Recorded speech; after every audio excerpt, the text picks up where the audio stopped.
എല്ലാവർക്കും നമസ്കാരം. മിനീസ് പാലസ് ഐഡിയാസിലേക്ക് ഒരിക്കൽ കൂടി സ്വാഗതം. അപ്പോൾ ഇന്നത്തെ വീഡിയോ എന്ന് പറയുന്നത് ജീപ്പ് വീഡിയോ ആട്ടോ. അതായത് ജീപ്പ് എടുക്കാൻ വേണ്ടി ഓൾറെഡി ഒരു യാത്രയൊക്കെ കഴിഞ്ഞിട്ട് വീട്ടിൽ കർപ്പൂർച്ചി കൊണ്ട് ഇട്ടിട്ടുണ്ടായിരുന്നു.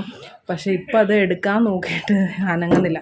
അപ്പം പുള്ളി പറഞ്ഞ് മിക്കവാറും ഡീസൽ തീർന്നിട്ടായിരിക്കും. അപ്പോൾ ഡീസൽ പോയി മേടിക്കാൻ പോയിട്ടുണ്ട്.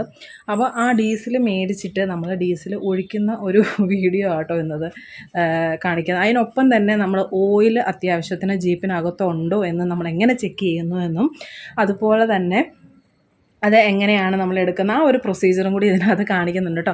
അപ്പോൾ എല്ലാവർക്കും വീഡിയോ ഇഷ്ടമായെങ്കിൽ തീർച്ചയായും ലൈക്ക് ചെയ്യണം, സപ്പോർട്ട് ചെയ്യണം. അധികം പേര് വീഡിയോ കണ്ട് സപ്പോർട്ട് ചെയ്യുന്നുണ്ട്. അവർക്ക് എല്ലാവർക്കും എൻ്റെ ഹൃദയം നിറഞ്ഞ നന്ദി. ഇതിൻ്റെ ഒപ്പം തന്നെ ഡീസൽ ഒഴിച്ചിട്ട് നമ്മൾ പെട്ടെന്നൊന്നും വണ്ടി സ്റ്റാർട്ടാവാൻ പറ്റത്തില്ല. ഭയങ്കര പാടായിരിക്കും നമ്മൾ സ്റ്റാർട്ടാവാൻ വേണ്ടി. അപ്പോൾ അന്നേരമൊക്കെ നമ്മൾ ഈ പെഡൽ പമ്പിങ് എന്നുള്ള ഒരു പ്രൊസീജിയറിൻ്റെ ആവശ്യകത വരുന്നത്.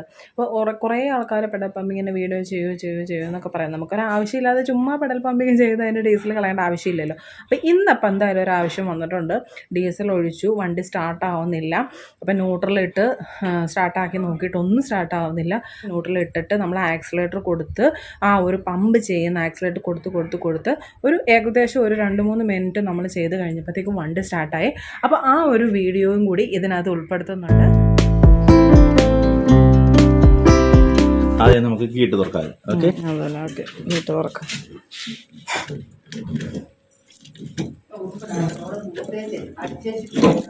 എന്നിട്ട് ഡീസൽ ഇല്ലെന്ന് എങ്ങനെ മനസ്സിലായി? സ്റ്റാർട്ടിങ് ആവുന്നില്ല. ഈ വെള്ളക്കുപ്പി വെച്ച് നമുക്ക് പെട്ടെന്ന് തന്നെ ഒരു വാൽവല്ല ചോർപ്പ് അത് തന്നെ ഉണ്ടാക്കാം. ഇച്ചിരി പൊക്കിക്കളാക്കിയിട്ട് അവിടെ വെച്ചി അന്നൊരു ചോർപ്പ് കിട്ടി. അത് തന്നെ ഈ ചോർപ്പ് ഇതിനകത്ത് വയ്ക്കുക.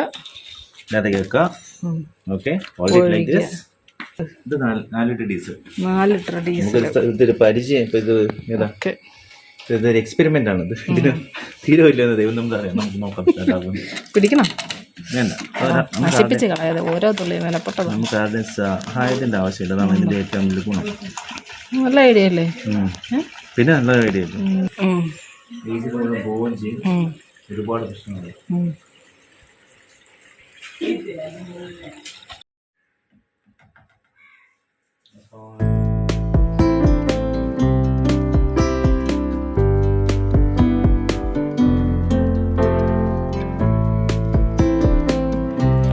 ഡീസൽ ഉണ്ടോന്ന് ചെക്ക് ചെയ്യുന്ന പോലെ നമ്മൾ ഇതിൻ്റെ അകത്ത് ഓയിൽ ഉണ്ടോന്ന് ചെക്ക് ചെയ്യണം.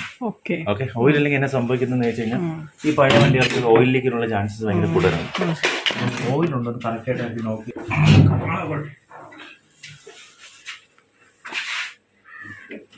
ഇതാണ് നമ്മൾ എഞ്ചിൻ ഓയിലിൻ്റെ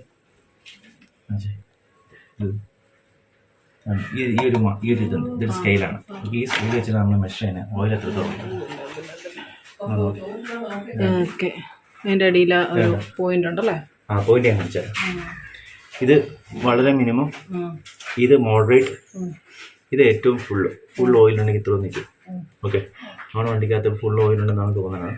നമുക്ക് കുറച്ച് കളഞ്ഞിട്ട് വീണ്ടും ഒന്നും കൂടി ഉണ്ട്. അതിനായിട്ട് നമുക്കൊരു വേസ്റ്റ്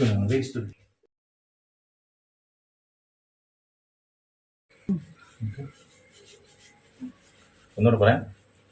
ഇത് വളരെ ലോ. ഇതിന് താഴെയാണെങ്കിൽ ഏകദേശം തീർന്നതാണ് അർത്ഥം. ഈ ഒരു പോയിന്റിന്റെ താഴെ ഇത് വളരെ ലോ, ഇത് ഏകദേശം ഹൈ ലെവൽ. ഓക്കെ, ഇതിന്റെ മേലോട്ടാണ് ഇച്ചിരി ഓവർ ഓയിൽ. ഈ നോബിനകത്ത് നമ്മളിട്ട് വാങ്ങണം.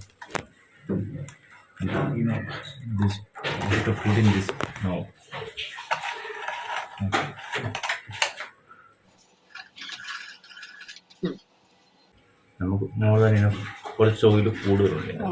ഓക്കെ, കുഴപ്പമില്ല. കാരണം ഇതിന് ഇച്ചിരി ഓയിൽ ലീക്ക് നിൽക്കാത്തൊരു പ്രശ്നമുള്ളതുകൊണ്ട് അപ്പോൾ നമ്മൾ കുറച്ച് ഏറെ ഓയിൽ ഇട്ടാലും കുഴപ്പമൊന്നുമില്ല. ഓക്കെ, അപ്പം നമ്മൾ പ്ലെയിൻ ആയിരുന്നു നമ്മൾ ഇട്ടപ്പോഴേക്കും ഫുള്ള് ബ്ലാക്ക് ആയിരുന്നു. പോലെ മാൻഡേറ്ററി ആയിട്ട് ചെക്ക് ചെയ്യേണ്ടത്, എമർജൻസി ആയിട്ട് ചെക്ക് ചെയ്യേണ്ട സാധനമാണ് കേട്ടോ. ഒരാഴ്ച കൂടുമ്പോൾ വണ്ടി എടുക്കുകയാണെങ്കിലും 2 ദിവസം മുമ്പ് വണ്ടി എടുത്താലും എപ്പോഴും ഇതൊന്നും ചെക്ക് ചെയ്യുന്നില്ല. എസ്പെഷ്യലി ഓയിൽ ലീക്കുള്ള വണ്ടി എടുക്കുക. ഓക്കെ, പേസ്റ്റ് നമുക്ക് തിരിച്ചു നോക്കാം.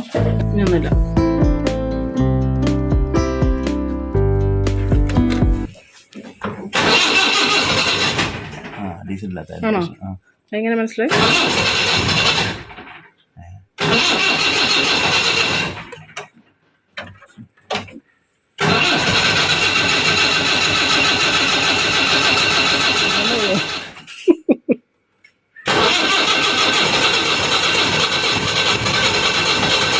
വ്യത്യാസമുണ്ടോ? ആക്സിലേറ്റർ കൊടുക്കുമ്പോൾ കയറി പോവോ വണ്ടി?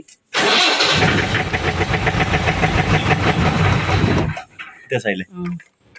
ഇല്ല അങ്ങോട്ടോ.